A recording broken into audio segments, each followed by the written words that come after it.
घाटकोपरमध्ये हिंदू जन आक्रोश मोर्चा निघाला। बांगलादेशमध्ये सुरू असलेल्या हिंदूंवरील अन्यायाविरोधात हा मोर्चा निघालेला आहे। विक्रांत सर्कल जवळ हा मोर्चा जो आहे तो निघाला। बांगलादेशमध्ये हिंदूंवर सुरू असलेल्या अत्याचाराच्या विरोधात घाटकोपरमध्ये हा हिंदू जन आक्रोश मोर्चा निघाला।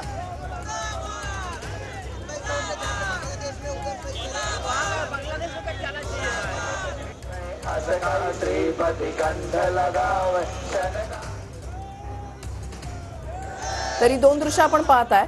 ठाणे आणि घाटकोपर या दोन ठिकाणी हिंदू जन आक्रोश मोर्चा जो आहे तो निघाला।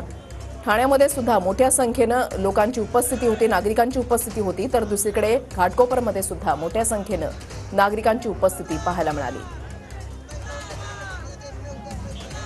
ठाणे आणि घाटकोपरमध्ये हिंदू जन आक्रोश मोर्चा निघाला।